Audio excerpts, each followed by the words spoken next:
नमस्कार साथियों, all India medical students association United से राष्ट्रीय अध्यक्ष भरत बेनीवाल और संरक्षक राष्ट्रीय रोजगार संघ। जिस तरह से आप सभी को पता है कि कई मुद्दों को लेकर हम लोग भागदौड़ कर रहे हैं, काफी संघर्ष कर रहे हैं। साथियों, कई आंदोलन भी हुए बीच में, लेकिन आंदोलन इतने बड़े नहीं किए कि जो मांगे थी उनका जो लेवल था उसी के अकॉर्डिंग हमने प्रदर्शन किए। लेकिन हम तभी आंदोलन करते हैं जब हमारे युवाओं को आवश्यकता होती है, क्योंकि हमारे आंदोलन पूरी तरह से गैर राजनीतिक रहते हैं। आज तक किसी भी युवा के साथ हमने गलत नहीं होने दिया, आप सभी को पता है साथियों। आज तक एक भी युवा पे मुकदमा तक नहीं लगने दिया और हमारी हर एक चीज साफ सुथरे तरीके से एकदम ईमानदारी के साथ आगे बढ़ती है। और उसी की बदौलत आज जो केवल और केवल हमने जो भर्तियों के मुद्दे उठाए हैं, खास करके चिकित्सा विभाग की सारी मेरी भर्तियां, जिन सभी भर्तियों के सेकंड स्पेल को हमने चालू करवा लिया। पहला स्पेल हम खत्म कर चुके हैं, आप सभी को पता है। कम्युनिटी हेल्थ ऑफिसर वैकेंसी पूरी हो चुकी है लगभग, एंडिंग पे सेकंड वेटिंग और स्पोर्ट्स सूची बाकी है छोटी मोटी, बाकी वो भी जल्द ही जारी होगी, उसके लिए भी हम प्रयासरत है और दिल्ली तक गए। साथियों, सेकंड वैकेंसी थी असिस्टेंट रेडियोग्राफर, थर्ड थी लैब टेक्नीशियन, फोर्थ थी ईसीजी टेक्नीशियन, फिफ्थ वैकेंसी थी एमओ और सिक्स्थ वैकेंसी थी प्रयोगशाला सहायक। तो प्रयोगशाला सहायक वाले साथियों की जब से मैं वैकेंसी में आया और उनकी आशाएं जागी, उन सभी साथियों ने भी साथ दिया और बिना कोई लिमिटेड हम लोगों ने आंदोलन किया और बड़े लेवल पे जो सूची है वो जारी हुई। आप सभी को पता है कि कल प्रयोगशाला सहायक वाले साथियों की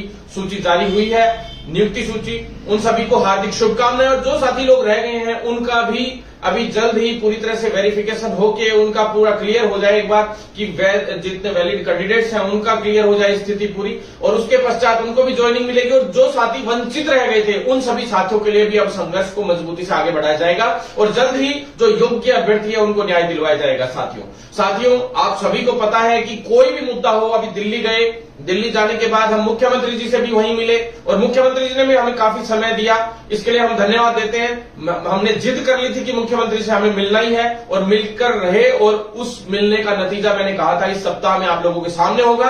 उसका नतीजा आप लोगों के सामने। साथियों, हमारी मुख्य मांग थी सीएचओ की गाइडलाइन जारी करवाना। आप सभी को पता है जितनी मांगे जो लिखी थी उसके अंदर सारी की सारी आपके सामने थी। उन सभी मांगों में से 4 मांगे एक साथ में पूरी होनी शुरू हो गई है, जिसमें गाइडलाइन जारी हो गई है। सीएचओ की सबसे बड़ी जीत हमारी वो हुई है, उनके कार्य दायित्व जो थे, उत्तरदायित्व जो थे टीओआर गाइडलाइन के रूप में और एंट्रेंस फंड की गाइडलाइन जो है उसके रूप में जल्द ही हमने लोगों ने कहा था कि किसी भी तरह से इसको जारी करवाएंगे। तो इसमें से लगभग काम कंप्लीट किया जा चुका है, लेकिन इसमें अगर कोई किसी भी प्रकार की आपको लगता है कि इस प्रकार की त्रुटि है तो उसको भी संशोधन करने के लिए मैं आपको वादा करता हूं कि किसी भी तरह से उसको भी संशोधन करवा के लाएंगे। बाकी सबसे मेन बात थी कि भी सीएचओ ही सर्वे सर्वा है सब सेंटर के हिसाब से, तो वो सारी चीजें आप लोगों ने देख ली, उसी के पूरे सर्वेक्षण में पूरा काम होगा। ये सब चीजें आपने देख ली, तो चिंतित होने की आवश्यकता नहीं है साथियों। जो काम हुए हैं पिछले से पिछले सप्ताह हमने आंदोलन किए, आंदोलन के बाद हम दिल्ली भी गए।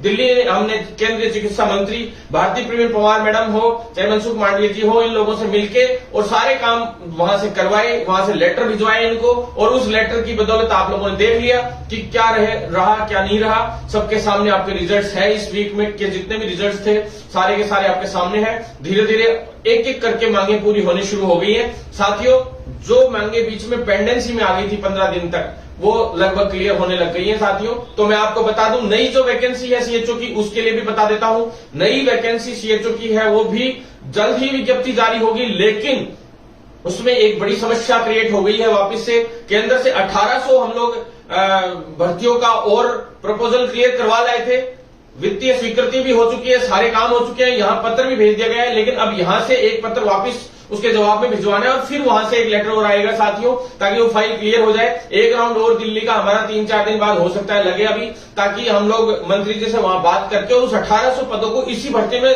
कोशिश करेंगे कि जितना जल्दी जुड़ जाए। विज्ञप्ति जारी होने से पहले भी प्रयास करेंगे, लेकिन मुझे नहीं लगता कि विज्ञप्ति जारी होने से पहले वो जुड़ पाएंगे।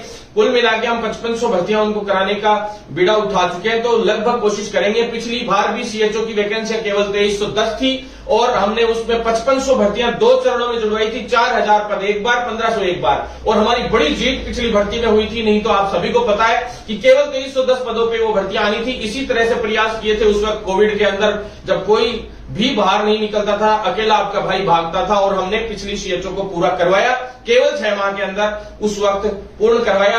अब जो पेंडेंसी है वो छोटी मोटी रह रखी है वो भी पूरी करवाएंगे। साथियों, अब आपको मैं बता दूं, सीएचओ के अंदर स्पोर्ट्स सूची के लिए भी हमने प्रयास किए थे सारे, वो भी सफल हो गए हैं। अब सबसे बड़ी प्रॉब्लम यह है कि एनएचएम के अंदर जो एमडी है, पीडी है और जो उच्च अधिकारी है, एक भी अधिकारी नहीं बचा है, सारों का ट्रांसफर हो गया है, सब इधर उधर हो गए हैं। अब तक कितने एमडी, पीडी और हेल्थ सेक्रेटरी चेंज हो चुके हैं आप सभी को पता है।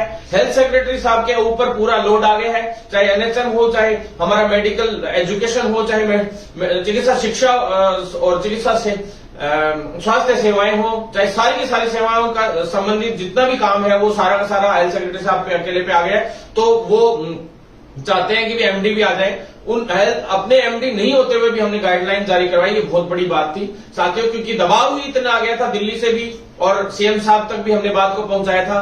तो सभी तरीके से हमने दबाव बनाया और अच्छे से हम जीत हासिल की। सबसे बड़ी जो परेशानी आ रही थी हमारे सीएचओ साथियों को, उनको भी हार्दिक शुभकामनाएं कि सभी साथियों को बड़ी सफलता मिली है और गाइडलाइन जारी हुई है। अब परमानेंट के लिए हम लोग जो अगला अभियान शुरू होने जा रहा है और हम संगठन का जो विस्तार और सारा सिस्टम है वो भी अब शुरू करेंगे, क्योंकि मेरा मन था कि पहले मांगे पूरी हो जाएं उसके बाद ही आगे करेंगे। रही बात प्राइवेट कॉलेज के ट्रेनिंग फंड की, तो ट्रेनिंग फंड जो है प्राइवेट कॉलेज का वो भी आने वाला है, आप चिंता ना करें। सोमवार या मंगलवार तक 100% आ जाएगा साथियों। ऊपर से भी दबाव, सब तरीके से दबाव अपने बनवाए हैं, आंदोलन भी अपन ने किया था, तो इनसे वादा इन लोगों ने किया था। प्राइवेट कॉलेज के फंड में 900 से 1000 जो सीएचओ है उनका तो अभी 50-50 हजार रुपए आने का है ही।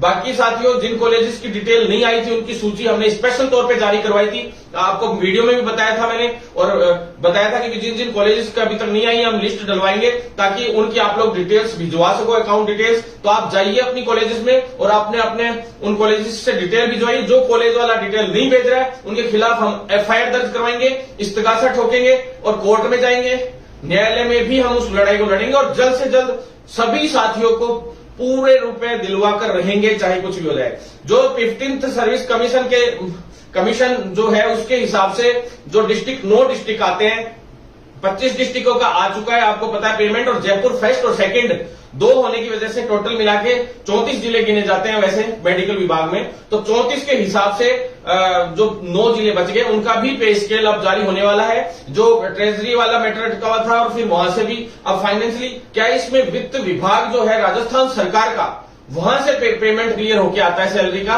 तो वो जो है वहां से अब तक क्लियर नहीं हुआ था, कैसे जैसे करके वो स्थिति क्लियर हुई है। ऊपर से केंद्र से भी हमने इनको दबाव बनवाया इन सभी मांगों पर।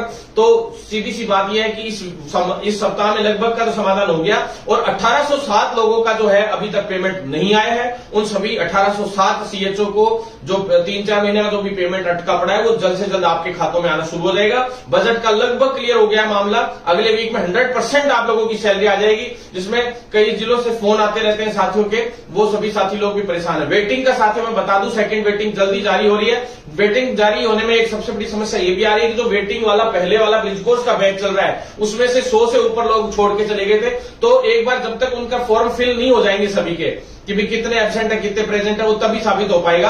तो वो जब तक क्लियर नहीं हो जाएगा उसमें से तब तक वो 100 सीटें हैं, 110 सीटें हैं, वो इसमें वेटिंग वाले में नहीं जुड़ पाएंगी। तो पहले वेटिंग निकलवाने का फायदा भी नहीं रहेगा क्योंकि वो 100-125 सीटें फिर से पेंडिंग रह जाएंगी और वो अगली भर्ती में जुड़ जाएंगी। इसलिए वेटिंग भी होगी। मैं इसीलिए चाह रहा हूं कि पहले वाला जो वेटिंग वाला बैच है उसकी जल्द से जल्द परीक्षाएं हो। साथियों पहले वाले बैच की जो वेटिंग वाले 519 के करीब साथियों का ब्रिज कोर्स चल रहा है, उन सभी साथियों के अभी वर्तमान में जो क्लासेस चल रही है उनके एग्जाम्स थे, अभी लगभग क्लासेस उनकी पूरी हो गई है। क्लिनिकल ड्यूटीज हो चाहे थ्योरिकल क्लासेस हो, सभी पूरी हो गई है। तो उनको भी मैं बता दूं कि उन सभी साथियों के लिए ये है कि भी एग्जाम डेट थोड़ी सी पोस्टपोन्ड हो गई है 15 से 20 दिन, क्योंकि हम चाहते थे कि फर्स्ट सेकंड वीक में हो, लेकिन मैंने पहले आपको बताया था कि 15 अगस्त के बाद परीक्षाएं होंगी साथियों।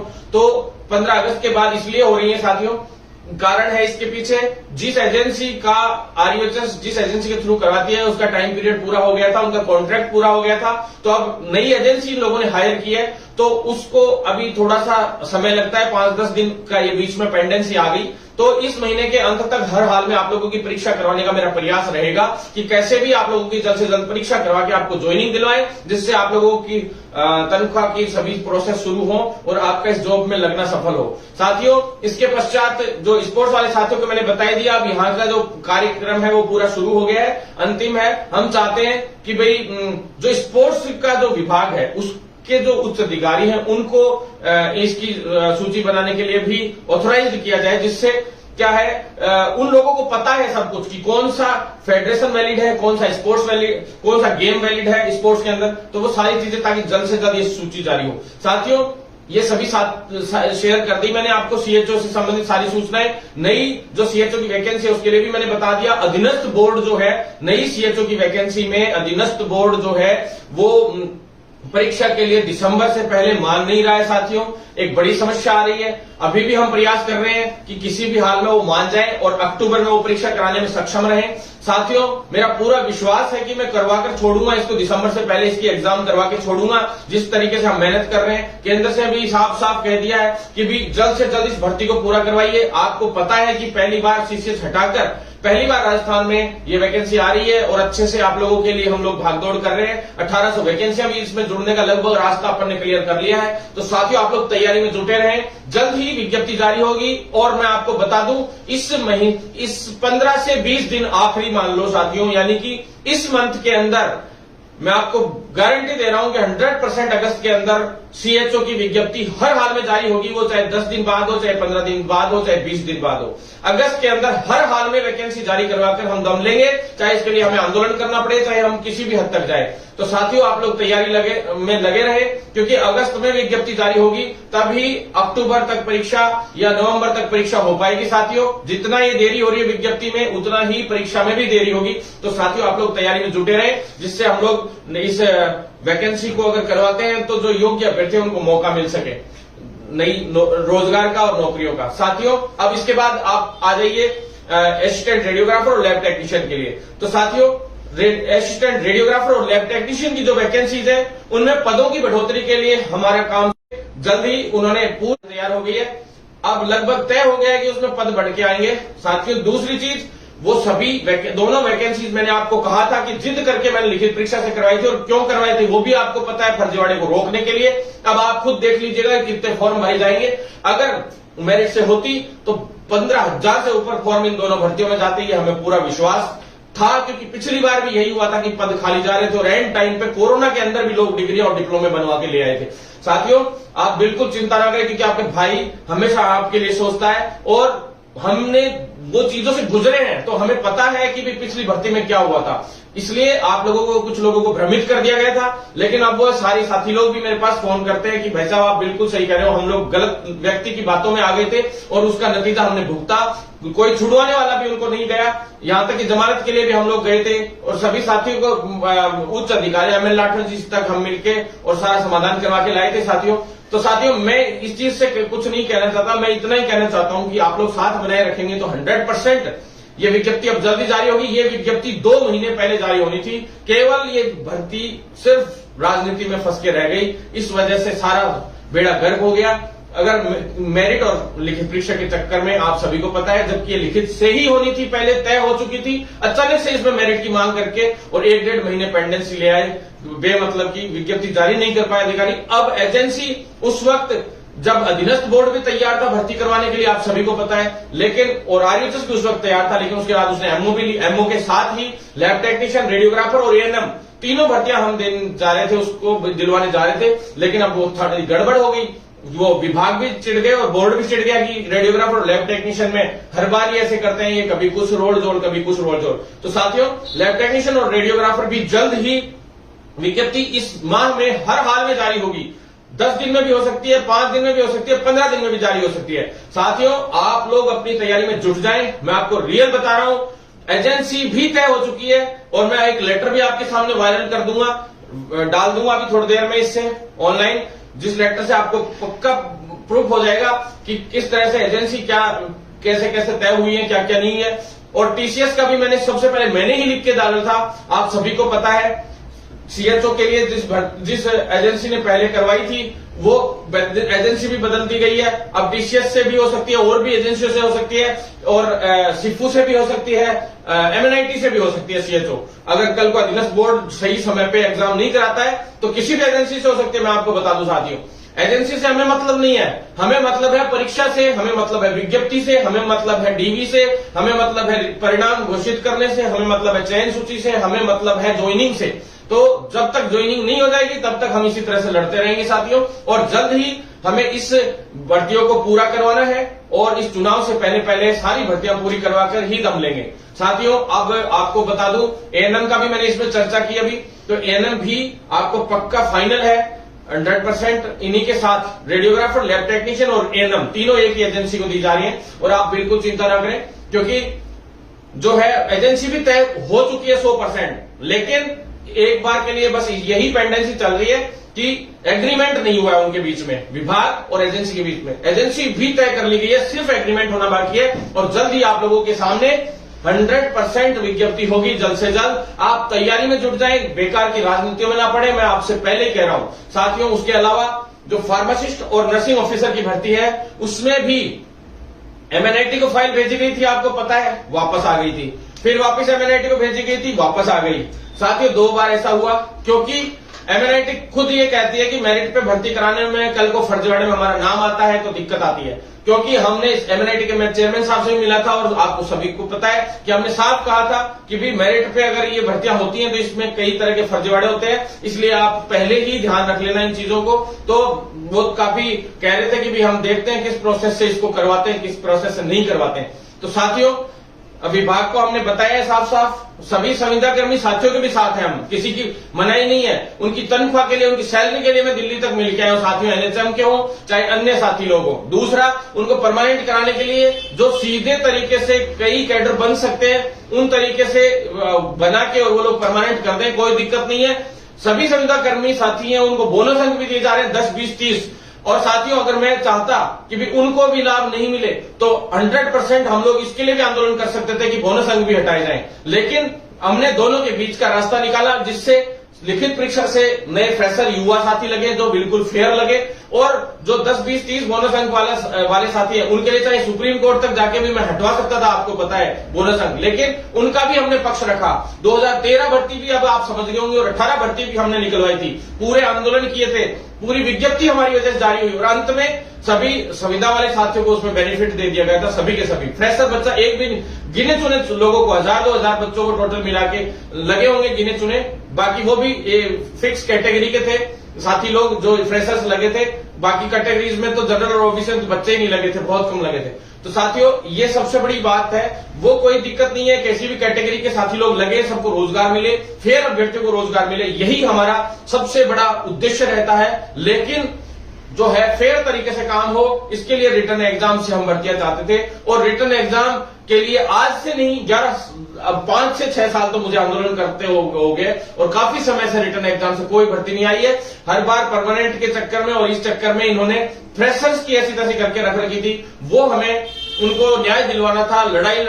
जिस चीज के लिए अकेला भरत बेनीवाल लड़ रहा था, आपको पता है, आज से नहीं बहुत समय से, और लिखित परीक्षा के लिए हमने आदेश भी जारी करवाए डीओपी से, बड़ी जीत हमारी हुई साथियों। लेकिन आप लोग साथ बनाए रखेंगे तो इसी तरह से आगे बढ़ते रहेंगे और जीतते रहेंगे।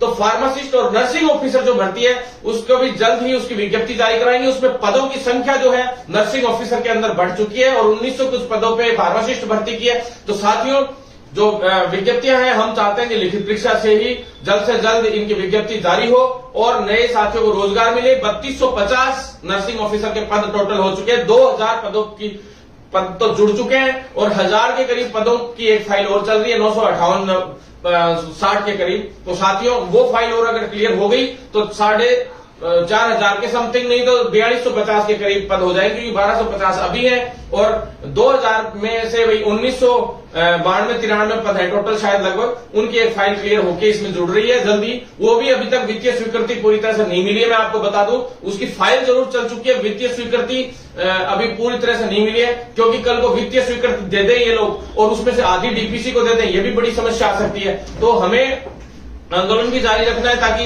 इनकी भर्तियों की संख्या बढ़ सके और साथ ही जल्दी विज्ञप्ति जारी हो सके। विज्ञप्ति जारी करवाना भी हमारा उद्देश्य अकेला नहीं है, उस परीक्षा तिथि भी उसमें जल्द से जल्द होगी, दिसंबर से पहले पहले परीक्षा हो, तभी इस सरकार के अंदर इन भर्तियों को पूरा करवाया जा सकेगा। अन्यथा मैं आपको बता दूं कि ये भर्तियां इसी तरह से पेंडिंग चलती रहेंगी और इस अगस्त माह में कई विज्ञप्तियां हम लोग जारी करवा कर रहेंगे। ये हमारी मेहनत आपको दिख रही है साथियों। बस अगर ये भर्तियां किसी राजनीति का शिकार नहीं हुई तो 100% ये भर्तियां सारी की सारी दिसंबर से पहले पहले इनको एग्जाम करा के पूरा निपटाना है लगभग। तो साथियों आप लोग साथ बनाए रखें। साथ ही नर्सिंग ट्यूटर हो, चाहे प्रोफेसर हो, असिस्टेंट प्रोफेसर हो, चाहे मेडिकल कॉलेजेस के प्रोफेसर हो, असिस्टेंट प्रोफेसर हो, सभी की जो वैकेंसीज हैं वो भी जल्द आ रही है, लेकिन उनमें से सिर्फ एक डिसीजन होना बाकी है कि कितने पद स्थायी कराने। वापिस से इसी जगह पे बात अटकी हुई है कि भाई 309 जो पद थे वो संविदा पे कराने की बात थी, अब वापिस ये तो नई कॉलेजेस के लिए, नर्सिंग कॉलेजेस के लिए भी ले रहे हैं। साथ ही इनके पास स्टाफ नहीं है, उसके बावजूद इन्होंने स्थायी स्टाफ की भर्ती भी नहीं करी। तो करीब 1000 से ऊपर nursing tutor professor, assistant professor, principal, vice principal, ये पदों पे एसोसिएट प्रोफेसर सभी की भर्तियां करनी है इनको हर हाल में, लेकिन अब तक ये नहीं कर पाए। तो ये जल्द से जल्द भर्तियां करें, इसके लिए हम लोग मुख्यमंत्री जी को दिल्ली में मिले थे, उस दिन भी रखा था इस मामले को, और जल्द ही इनके लिए नई वैकेंसीज आ रही हैं। इसमें डेंटल की हो, चाहे नेत्र सहायक की हो, डेंटल टेक्नीशियन से लेकर सभी कैडर जितने थे कुल मिला के, अब मैं बता दूं आपको 11 कैडर शामिल हो चुके हैं, जल्द ही कैडर बन रहे हैं पूरे, और उनकी भी वैकेंसी आ रही है, चाहे वो ओटी टेक्नीशियन की हो, ब्लड बैंक टेक्नीशियन की हो, ईसीजी टेक्नीशियन में भी 2 कैडर और शामिल कर दिए गए, एक तरीके से मिक्स करके 3-3 कैडर करके, जिसमें कैथ लैब वाले साथी और जो कार्डियक टेक्नीशियन वाले और ईसीजी टेक्नीशियन, इन तीनों का एक मिक्सअप में आपको पता है कि चल रही है एक फाइल और जो है, लेकिन उसमें कार्य जो कैसे कैसे होंगे, क्या क्या होंगे, उसमें समस्याएं अभी भी आ रही हैं। आपको मैंने साथी लोग मिले थे, एक तो 138 नंबर फाइल थी और वो कैडर वाली फाइल थी जो 252 नंबर। तो साथियों जल्द से जल्द इन फाइल ये समाधान हो रहे हैं, जल्द ही इनके कैडर्स बनके और पूरी वैकेंसीज इन पे जारी हो। कैडर बनते रहेंगे, आप तो वैकेंसी जारी कीजिए, हमने ये मांग रखी है। और कमी भी है इनकी, ओटी टेक्नीशियन हो, चाहे ब्लड बैंक टेक्नीशियन हो, चाहे नेत्र सहायक हो, सभी की कमियां हैं। और नए हॉस्पिटल्स में डेवलप भी हुए हैं मेडिकल कॉलेजेस, जितने मेडिकल कॉलेजेस बने हैं। हम मेडिकल कॉलेजेस के लिए आंदोलन क्यों कर रहे हैं? ताकि जनता का स्वास्थ्य सुधारा जा सके। और जनता का स्वास्थ्य सुधारने के लिए क्या चाहिए? आपको पता है, स्टाफ चाहिए। और स्टाफ चाहिए तो केंद्र सरकार से हमने जाके अभी ये शिकायत की है केंद्रीय मंत्री भारती प्रवीण पवार मैडम से कि भाई मनसुख मांडविया जी तक भी इस बात को पहुंचाया है कि भाई आप मेडिकल कॉलेज खोल रहे हो, उनमें स्टाफ तो है ही नहीं, तो फिर काहे की मेडिकल कॉलेज खोली जा रही है? भाई आप 324 करोड़ का बजट दे रहे हैं, पूरा का पूरा, भाई केंद्र सरकार अभी हर एक मेडिकल कॉलेज के लिए बजट दे रही है, तो वहां जो स्थानीय सरकार है यानी राज्य सरकार, उसे आप निर्देशित भी करें कि हमें स्टाफ की सूची भी भेजें, स्टाफ को ऑनलाइन करें, जिससे ये पता लग सके कि कितना स्टाफ है और कितना नहीं है। साथियों ये चीजें जरूरी है सामने आना। तो पूरा का पूरा हर एक हॉस्पिटल का स्टाफ ऑनलाइन होना चाहिए, हर चीज ऑनलाइन होनी चाहिए, जिससे हमें पता रहे कि किस हॉस्पिटल में कितना स्टाफ है, किस मेडिकल कॉलेज में कितना स्टाफ है, किस नर्सिंग कॉलेज में कितना स्टाफ है, पैरामेडिकल कॉलेज में कितना स्टाफ है, अदर गवर्नमेंट कॉलेजेस हो, चाहे डेंटल कॉलेजेस हो, फार्मेसी कॉलेजेस हो, सभी में कितने कितने स्टाफ है, सब कुछ ऑनलाइन होना चाहिए। वो चाहे गवर्नमेंट कॉलेजेस हो चाहे प्राइवेट हो, क्योंकि प्राइवेट कॉलेजेस भी 3-3, 4-4 का स्टाफ लेकर ये चला रहे हैं अपना ढर्रा। तो इस तरह से इस ढर्रे को नहीं चलने देंगे। साथियों आप लोग साथ देंगे तो इस पूरी फील्ड को बदलकर छोड़ेंगे, जिससे जो बेरोजगारी है, आज हर एक कॉलेजेस है, जैसे नर्सिंग कॉलेजेस है उसमें 5-5, 7-7 का स्टाफ है, पैरामेडिकल कॉलेज में 4-4, 5-5 का है, तो आज उनमें स्टाफ क्यों नहीं लेते ये लोग? क्योंकि इनको जरूरत ही नहीं है, क्योंकि ऑनलाइन तो ये है नहीं, इनको चेक कोई करने आता नहीं है, तो ये ऐसे ही चल रही है। तो ऐसे में मैं तो ये कहता हूं, चाहे बीएड कॉलेज हो चाहे बीएसटीसी कॉलेज हो, सभी का स्टाफ ऑनलाइन होना चाहिए, जिससे सभी के सामने ये चीज रहे कंप्लीटली कि भाई 100% की भाई इतना स्टाफ काम कर रहा है। एजुकेशन आप दे ही नहीं रहे हैं, अगर आपको दुकानें चलानी है तो फिर क्लियर कहिए। तो अभी नई नर्सिंग कॉलेजेस को अभी बहुत बड़ा भूचाल आ रहा है, 200 से ऊपर नर्सिंग कॉलेजेस कम से कम खुलने जा रही हैं। आपको मैं बता दूं राजस्थान में पैरामेडिकल कॉलेजेस भी खुलने जा रही हैं, फार्मेसी कॉलेजेस भी खुलने जा रही हैं। इतना बड़ा बेड़ा गर्क होने जा रहा है मेडिकल फील्ड का। आप लोग कहां सो रहे हैं साथियों? आप लोग साथ दीजिए, अगर ऐसे ही मेडिकल कॉलेज, ऐसे ही फार्मेसी, नर्सिंग और पैरामेडिकल, मेडिकल कॉलेज अंदर धुंध खुलने लग गए तो इस प्रोफेशन का कचरा हो जाएगा। और सबसे बड़ी प्रॉब्लम यह आएगी कि बेरोजगारी दर इतनी हाई लेवल पे बढ़ जाएगी कि सोच भी नहीं सकते आप लोग। तो जितनी भी मेडिकल कॉलेजेस हैं उनमें हमने एक ही बात रखी थी कि उनमें सैलरी कम से कम 26,500 रहनी चाहिए, अन्यथा हम कोई भी भर्ती संविदा पर नहीं करने देंगे। साफ साफ इन्होंने केंद्र सरकार ने इनको निर्देशित किया है कि भी हमसे लो आप 60-40 के हिसाब से कोई दिक्कत नहीं है, लेकिन स्टाफ आप रखेंगे और उसमें सैलरी अच्छी देंगे। जो सुप्रीम कोर्ट का आदेश है 20,000 न्यूनतम सैलरी का और 26,500 का नर्सेज का और ऐसे फार्मासिस्ट का सभी का तय कर रखा है, उसी के अकॉर्डिंग सैलरी मिलनी चाहिए। उसमें भत्ते वत्ते जोड़ के जो भी सैलरी मिलनी चाहिए तो वही सैलरी मिलनी चाहिए। उसी शर्त पे हमने संविदा पे भर्ती के लिए बोला था। लेकिन उसके बाद भी आपको मैं पहले ही बता दूं, आप संविदा पे भर्ती ज्वाइन करो चाहे कभी भी हो। आगे जब स्थायी भर्तियां इन्हीं कॉलेज में की जाएंगी, एक बार के लिए टेम्पररी ली जा रहे हैं, इसमें स्थायी भर्तियां आएंगी और इन स्थायी भर्तियों के समय पे इनको लिखित परीक्षा से और बोनस से किया जाएगा। मैं आपको पहले बता देता हूं, बाद में आगे चल के कहीं आप भ्रमित होते फिरे तो वो दिमाग में पहले रख लीजिएगा साथियों। नेक्स्ट नंबर में आपको बता दूं साथियों, एनएचएम की कुछ वैकेंसीज हैं, जैसे नर्सिंग की, फार्मासिस्ट की और जो संविदा पे आनी है उनमें पे स्केल बहुत कम रखी है इन्होंने, उसका भी हम विरोध करते हैं। और उसके लिए हम लोग विभाग के उच्च अधिकारियों से मिले, हेल्थ सेक्रेटरी साहब से मिले कि पुराने लेबर रूल्स के अकॉर्डिंग ही आप सैलरी एनएचएम के अंदर चला रहे हैं। वो केंद्र सरकार को भी हमने अभी दिया है कि अब अच्छी पीआईपी ये लोग बना के नहीं भेजते यहाँ पे केंद्र सरकार के पास, तो इस बार अच्छी पीआईपी बना के भेजे। साथ ही वो जो वैकेंसीज है एनएचएम की 3500 सीएचओ के अलावा जो 9,000 टोटल वैकेंसीज थी उनमें से जो बची हुई सारी वैकेंसीज है, चाहे नर्सेज के, फार्मासिस्ट के, पैरामेडिकल स्टाफ के, अदर मैनेजमेंट का जितना भी स्टाफ है वो हो, चाहे जो भी संबंधित स्टाफ हो, डेंटल की हो, आयुर्वेद मेडिकल ऑफिसर है जो आयुर्वेद के उनकी हो, चाहे किसी की भी वैकेंसीज हो वो भी आ रही है। तो उन सभी वैकेंसीज की भी मैं आपको बता दूं साथियों, आरयूएचएस के पास फाइल भेजी गई थी लेकिन आरयूएचएस ने वो फाइल वापस लौटा दी है। उन्होंने मना कर दिया है कि हम नहीं करवा सकते, हमारे पास एमओ है, वही बहुत बड़ी बात है, हमारे पास स्टाफ नहीं है। आरयूएचएस ने अपने स्टाफ की कमी बताई है। तो साथियों हमने मुख्यमंत्री जी के पास उस दिन यही चीज रखी थी कि भाई आप आरयूएचएस को स्टाफ दीजिए जिससे वो लोग आगे आप अपने को भर्ती बोर्ड बनाना पड़ेगा मेडिकल विभाग में। जब तक एक भर्ती बोर्ड नहीं बनेगा तब तक इसी तरह से भर्तियों में प्रॉब्लम आती रहेगी, आप समय पे भर्तियां नहीं करवा पाएंगे। अगर मेडिकल ऐसा विभाग है जिसमें इमरजेंसी में कभी भी स्टाफ की कैसे भी जरूरत पड़ सकती है, क्योंकि बीमारियां इतनी भयंकर तरीके से फैल रही हैं। आपको पता है मंकी पॉक्स आ गया, कितना खतरनाक बीमारी आई है, जबकि राजस्थान सरकार हो चाहे वहां दिल्ली सरकार हो, इन्होंने शो नहीं किया है। लेकिन मंकी पॉक्स से 2 लोगों की अब तक मौत हो चुकी है। मैं आपको बता दूं राजस्थान में 4 मरीज अभी लेटेस्ट देखे गए हैं और वो अभी एडमिट भी हुए हैं, लेकिन अब तक सरकारें इनको लीक नहीं कर रही हैं इन डाटाज को। ये बहुत गलत है, ये धीरे धीरे फैल जाएगा और फिर दिक्कत होगी। तो सरकार पहले से सचेत हो और इनके प्रति जो कार्य करना चाहिए उनको करना चाहिए तुरंत प्रभाव से। सरकार को इनके खिलाफ, बीमारियों के खिलाफ जो कर सकते हैं, जो अभियान चला के या जिस तरीके से जागरूकता अभियान, उनको फैलाइए, आप छुपाइए मत। तो साथियों मैं आपको बता दूं, इसके बाद एमओ की मैंने आपको बता दी थी साथियों, एमओ की आरयूएचएस करवा रहा है और एमओ के अंदर मैं आपको बता दूं कन्वीनर भी तैयार हो चुका है, विज्ञप्ति जारी होने वाली है। मैं आपको बता दूं लगभग 15 से 30 अगस्त के बीच में हर हाल में विज्ञप्ति जारी हो जाएगी। साथियों तय हो गया है लगभग, बस डेट डिसाइड होनी, कन्वीनर बना दिए गए हैं और बॉम्ब में 20 तारीख को बॉम्ब की बैठक हुई थी उसमें भी क्लियर हो गई है और एसी में भी क्लियर हो गई थी, सारी जगह से क्लियर हो चुकी है। अब आपको सिर्फ विज्ञप्ति है वो जारी होनी है और आप लोग जिस दिन विज्ञप्ति जारी होगी उसके 2 से 3 महीने के अंदर अंदर इसको पूरा करवा देंगे। और सबसे बड़ी बात, मेडिकल ऑफिसर के लिए हम लोग वीसी साहब से मिले थे, आपको बता दूं वीसी साहब से मिलने का सिर्फ एक ही कारण था कि भी एक तो विज्ञप्ति जल्दी जारी कराना, दूसरा जो फॉर्म फीस है, चाहे वो किसी भी भर्ती की क्यों ना हो, एमओ की क्यों ना हो, दूसरी कोई भर्ती हो, चाहे कोई भी एंट्रेंस एग्जाम क्यों ना हो, फॉर्म फीस बहुत ज्यादा रहती है आरयूएचएस की। उस फॉर्म फीस को कम करवाने के लिए हम लोग मिले थे, आपने देखा होगा, फोटो भी देख लिया होगा सब तरीके से। तो फॉर्म फीस जो है उस पर भी विचार चल रहा है, उसकी बैठक एकेडमिक काउंसिल में रखी गई है, मतलब उस मुद्दे को रखा गया है और उसमें कम से कम 1,000-1,200 रुपए तो कम से कम संभावना है कि इसकी फीस कम होगी। हम प्रयास कर रहे हैं क्योंकि 5-5 हजार रुपए एक फॉर्म फीस रहती है, ये बहुत बड़ा दुर्भाग्य है। तो साथियों फीस कम कराने के लिए हमारा संघर्ष जारी है और जल्द ही हम इसकी फीस कम करा कर रहेंगे साथियों। इसके बाद आप जो अन्य भर्तियां उनके संबंधित भी आपको बता दूं और जो आगे आने वाले समय में अभी आंदोलन भी करेंगे। ये 75वां स्वतंत्रता दिवस है, आपको पता है 15 अगस्त है जो आ रहा है अभी, तो अमृत महोत्सव चल रहा है आजादी का। तो आप सभी को मैं कहना चाहता हूं कि सभी साथी लोग अपने अपने घर में एक झंडा जरूर लगाएं, छतों पे, जिससे सभी जो हमारी देशभक्ति भावना है उसको और मजबूत किया जा सके।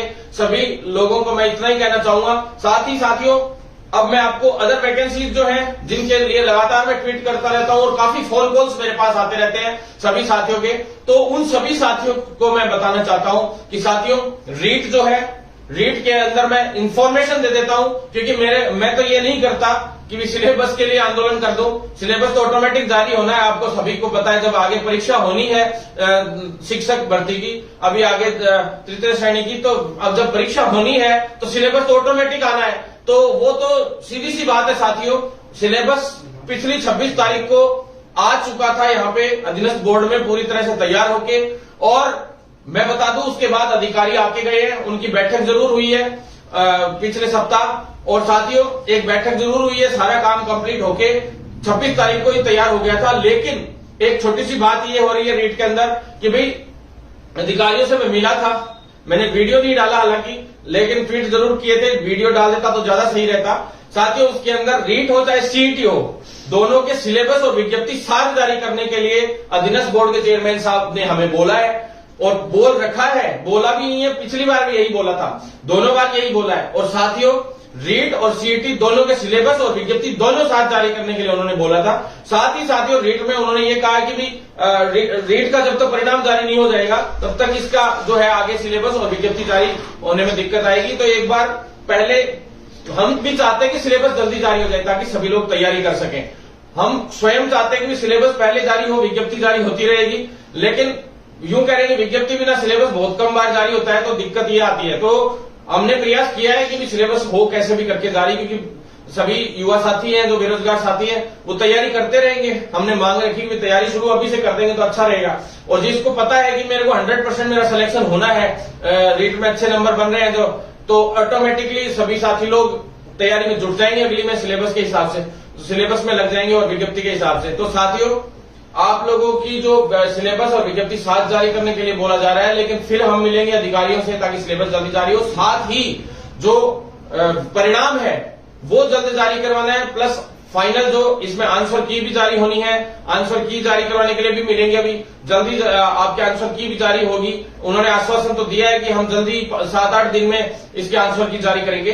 साथियों इसके लिए एक जो कमेटी होती है वो उसमें बैठक होती है, और वो बैठक अभी हो जाती है। एक बार जो एक्सपर्ट्स हैं उनकी कमेटी की वो बैठक हो रही है और उसके पश्चात आंसर की जारी हो रही है। उसके पश्चात फिर एक बार ये उसमें परियोजनाएं मिलेंगी छोटी मोटी की, कौन कौन से क्वेश्चन में क्या क्या है, तो सारी चीजें देखते हैं। ऐसे ही कंप्यूटर अनुदेशक का है साथियों, मैं आपको बता दूं कंप्यूटर अनुदेशक का जो है मामला, उसके अंदर जो है फाइनल आंसर की 8 से 12 के बीच में जारी होगी। तो जो क्वेश्चंस डिलीट हुए हैं या किसी भी प्रकार से किसी क्वेश्चन में जो भी गड़बड़ हुई थी या नहीं हुई थी, जो पहले आंसर की थी उसमें से क्या गलत क्या सही रखते हैं ये लोग, तो पूरी एक्सपर्ट कमेटी की बैठक हो चुकी है। और मैं आपको बता दूं 8 से 12 के बीच जो है फाइनल आंसर की जारी हो जाएगी, 8 से 12 या 13 तक। और उसके साथ ही 3-4 दिन उसके बाद 3-4 दिन बाद ही मेरे हिसाब से 100% उसमें परिणाम जारी होगा। यानी कि फाइनल आंसर की से 5 दिन के अंदर जिस दिन फाइनल आंसर की जारी होगी उसके 5 दिन से 7 दिन के अंदर हर हाल में कंप्यूटर अनुदेशक का परिणाम जारी हो जाएगा। साथियों मैंने ट्वीट करके भी आपको बता दिया था कि 13 से और लगभग 20-22 तक हर हाल में 100% कंप्यूटर अनुदेशक का परिणाम घोषित हो जाएगा। और जो मैंने बोला है वही मिला है लगभग। साथियों आपने देखी भी है चीज। साथियों बेमत वजह का हर कहीं आंदोलन करके बेवजह की जो है अधिकारियों के दिमाग खराब करके, सरकार का दिमाग खराब करके, और इस तरह से अपना स्टंट बनाने के लिए हम युवाओं के साथ गलत नहीं होने देते। ये सबसे बड़ी बात है, क्योंकि आंदोलन करने की जगह पे आंदोलन कीजिए, कोई दिक्कत नहीं। अपन को करना है आंदोलन, जैसे संविदा पे भर्ती निकाल ली गई उसकी जगह पे परमानेंट निकालने के लिए आंदोलन करना है तो अच्छी बात है, बहुत अच्छी बात है। लेकिन छोटी छोटी चीजों के लिए बेवजह में आंदोलन करके अपना स्टंट बनाना बहुत गलत लगता है। साथियों ज्यादा से ज्यादा शेयर जरूर करें ताकि सभी साथियों तक ये वीडियो पहुंच जाए। और साथियों लास्ट में बता दूं टेक्निकल हेल्पर भर्ती के लिए उसकी मुख्य परीक्षा की संभावित तिथि 16 तारीख बताई गई थी, लेकिन पहले हमने जो दो तिथियां बताई थी, लेकिन उस वक्त रिटायरमेंट का भी साथ में लिखा था कि भाई राकेश शर्मा जी का रिटायरमेंट है 31 तारीख को। मैंने ही आपको बताया था ये चीज ट्वीट के माध्यम से, लेकिन साथियों मैं आपको बता दिया था पहले ही कि नाथावत जी को चार्ज मिलने वाला है, तो नाथावत जी को चार्ज मिल भी गया। और साथियों आपने न्यूज़पेपर में भी पढ़ लिया होगा। साथ ही साथियों नाथावत जी ने बताया है कि भाई दोबारा भी मैं मिलूंगा इस विषय पे। उन्होंने बताया कि 15 से 30 अगस्त के बीच में हर हाल में परीक्षा है। आप सभी साथियों को बोल सकते हैं, कोई दिक्कत नहीं है, सभी तैयारी करें, अच्छे से तैयारी में जुटे रहें। साथियों अभी तक पद बढ़ाने का कोई भी निर्णय नहीं है। आपको मैं क्लियर बता देता हूं, अगर कोई आपसे कहता है कि भी पद बढ़ेंगे या नहीं बढ़ेंगे तो केवल भ्रमित करने की बातें हैं। मैं आपको बता दूं, पहले भी मैंने बताया था कि नई विज्ञप्ति जारी होगी, पद भी रिक्त है, लेकिन उसके लिए वित्तीय स्वीकृति लेनी जरूरी है। मैंने पहले भी बताया था, कुछ लोगों ने यह कहा था कि भी भरत बेनीवाल जी ने यह कहा है, कुछ लोगों ने ट्वीट किया है कि भी नई विज्ञप्ति जल्द जारी होगी। तो साथियों मैं बता दूं, मुख्य परीक्षा का परिणाम भी आएगा और चयन सूची भी जल्द जारी होगी, लेकिन उसके बाद में जस्ट जो विज्ञप्ति है वो भी जारी होगी ज्वाइनिंग के बाद आप लोगों के। और वो विज्ञप्ति जो जारी होगी वो करीब 1500 वैकेंसियों से लेके 1800 के बीच में उसकी संख्या आएगी। और आपको पहले ही बता देता हूं, उसमें जो अगर आपको पद ही बढ़वाने हैं, अगर राजनीति नहीं करनी और पद ही बढ़वाने तो अभी से आप लोग आंदोलन में जुट जाएं।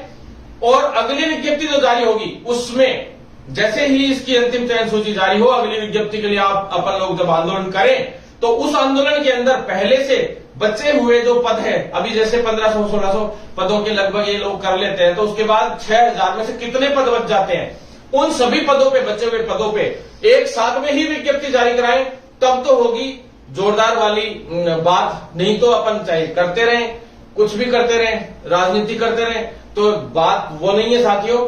सीधी सपाट बात यह है कि काम करना है तो सत्यमेव जयते वाली बात रखनी है। साथियों हमेशा लड़ते हैं और जीतते हैं, एक भी मुद्दे में हमारी हार नहीं हुई, क्योंकि हमारा दिल साफ रहता है और जो बात होती है वो सच्ची सच्ची हम बोल देते हैं, वही हमारा जीत का असली रीजन रहता है साथियों, असली कारण रहता है। तो साथियों आप लोग साथ बनाए रखें, 100% जीतेंगे, लड़ेंगे और आगे बढ़ेंगे और 100% जीतेंगे साथियों। इनकलाब जिंदाबाद के साथ सभी साथियों को लाइव काफी समय से आया था मैं, स्वतंत्रता दिवस की भी अग्रिम बधाइयां, सभी को शुभकामनाएं, और बाकी कोशिश करूंगा वापस भी लाइव आऊं, आप लोगों तक सारी चीजों को पहुंचाऊं। साथियों सिर्फ आप लोग साथ बनाए रखेंगे तो बहुत कुछ होगा आगे चल के। 100% हम इस सिस्टम को बदलाव लाने में 100% प्रयास करेंगे और 100% लाकर छोड़ेंगे। साथियों आप सभी को मैं इतना ही कहना चाहता हूं कि भाई आप लोग अपनी पढ़ाई पे ज्यादा ध्यान दें, बेवजह की चीजों पे ध्यान देना जिस दिन बंद कर दोगे, ये भर्तियां पहले भी 2-2, 3-3 साल में पूरी होती थी। आज मैं ये कहता हूं कि कई लोग कहते हैं कि हम संघर्ष करते हैं, हमने ये कर दिया वो कर दिया।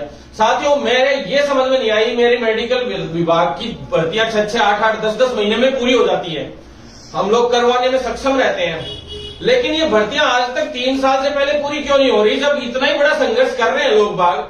हमें तो ये समझ में नहीं आया कि ऐसा संघर्ष हुआ कैसे, ऐसा संघर्ष हमें नहीं समझ में आते कि कौन से वाले संघर्ष हैं। जब 6 महीने में, 1 साल में जो आदमी भर्ती पूरी करवा दे, मैं तो उसको तो नेता मानता हूं, उसको तो लीडर मानता हूं। और हम तो नेता भी नहीं है, लीडर भी नहीं, हम तो भाई हैं और भाइयों की तरह संघर्ष कर रहे हैं साथियों।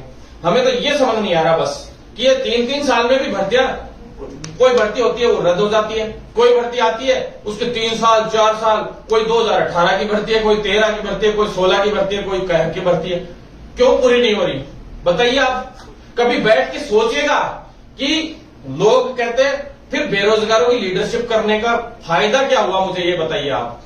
हम उन सब का साथ देने के लिए तैयार हैं जो लोग ये कहते हैं ना कि हम लोग लीडरशिप करेंगे, ये करेंगे। आप खुल के कहिए, मैं कह रहा हूं कि भाई आपको अगर भर्तियां पूरी करवानी है तो मैं आपको कह रहा हूं प्रॉपर वे में पहले भी भर्तियां 2-2, 3-3 साल में पूरी हो रही थी, और अब नया सेशन, अब ये जो भर्तियों का है इसमें भी 2-2, 3-3 साल लग गए। 2018 की सारी भर्तियां ये अब तक ये 22 आ गया। आपको पता है क्या हालत चल रही है यार। थोड़ा बहुत युवाओं का, बेरोजगारों का भी सोचो यार, इतना भी स्वार्थी मत बनो कोई भी व्यक्ति। मैं ये कह रहा हूं जो सरकारें हैं, जो सरकार में बैठे हुए लोग हैं, चाहे वो विपक्षी दलों में बैठे हैं, चाहे पक्ष वाले दलों में बैठे हैं, चाहे किसी में भी बैठे हैं, केवल राजनीति ही उद्देश्य मत बनाइए। मैं बेरोजगारों की लीडरशिप करने वाले सभी साथियों से भी कहना चाहता हूं कि केवल इनको मुद्दा बना के मत छोड़िए, इन युवाओं को भ्रमित करना छोड़ दीजिए, इन युवाओं को पढ़ लेने दो, इनकी वैकेंसियां पूरी हो जाने दो। मैं हाथ जोड़ के आप लोगों से इतना ही निवेदन कर रहा हूं, इनके साथ इतना गलत भी मत करो कि इनकी एक भी भर्ती अब तक पूरी नहीं हुई, कोई रद्द हो जाती है, कोई में कुछ हो जाता है, कोई में कुछ हो जाता है। अगर करना ही है तो 1 साल के अंदर अंदर हर भर्ती को पूरा करवा के दिखाओ, तब मैं मानूंगा कि रियल में बेरोजगारों की लीडरशिप करने वाले लोग हैं आप लोग, और हम आपके साथ खड़े हैं। आप जब भी हमारी जरूरत हो हमें बताइए आप लोग, लेकिन ये गलत तरीके की राजनीति बंद कर दीजिए, मैं आपसे हाथ जोड़ के कहना चाहता हूं। और मेरे चिकित्सा विभाग की भी सारी भर्तियां प्रॉपर समय पे पूरी हो रही है, और मैं निवेदन करना चाहता हूं कि बीच में राजनीति नहीं करे तो ज्यादा बेहतर होगा, क्योंकि हम तो वो वाले लोग हैं कि प्रोफेशनलिस्ट हैं, प्रोफेशन के हिसाब से चलते हैं, जब तक प्रोफेशन के हिसाब से भी चलते हैं। लेकिन जब बारी आती है, कोई गलत व्यक्ति सामने आता है, तो पहले का रिकॉर्ड भी उठा के देख लेना, मंत्री भी आगे और हम लट लेके पीछे। तो ये भी चले हैं सीन कई बार पहले, और बहुत बड़े बड़े मामले भी हुए हैं। भाई हम आंदोलन करते हैं ना, तो हमारे वाला तो धमाका ही होता है, जोरदार वाला। तो आपसे निवेदन है कि साथ बनाए रखें, हर हाल में लड़ेंगे और हर हाल में जीतेंगे, और सत्यमेव जयते, रियल में सत्यमेव जयते करने वाले लोग हैं हम लोग, झूठा दिखावा करने वाले लोग नहीं है। धन्यवाद साथी।